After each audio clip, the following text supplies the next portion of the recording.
我媽咧就超中意食陳醋蘿蔔嘅，所以咧耐唔耐啊，我哋都會整翻一次噶。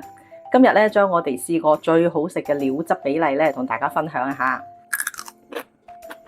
脆卜卜，揀人咧就冇揀到花心大蘿蔔，其實蘿蔔都一樣嚇，要有啲聚手咧先至係靚蘿蔔嚟㗎。陳醋蘿蔔咧帶皮啊會更加好食啊，所以個皮咧係要認真咁去洗㗎嚇。落多啲鹽，搓多幾次，咁樣咧先至會洗得乾淨㗎嚇。蘿蔔咧按照自己中意嘅方式切啦，我咧就中意食厚身啲嘅，食落咧口感會更好，更加有滿足感。三淺一深咧切成咁樣，先可以更加入味嘅。放糖醃一下，等佢出水半個鐘。嗱，唔好放鹽醃下，因為咧陣間我哋浸蘿蔔嘅水咧係有豉油㗎。如果你喺呢度放咗鹽咧，啲鹹度控制唔好啊，後邊鹹過頭咧就冇得食㗎啦。趁蘿蔔出水嘅時候咧，調下料汁。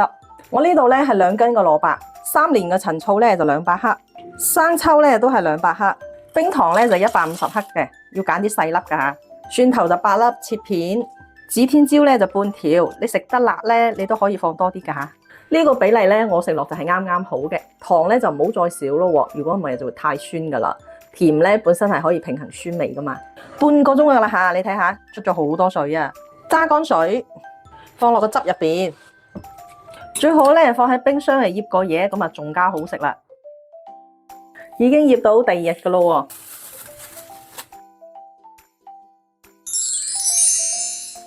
喎，你睇下已經醃到透晒啦。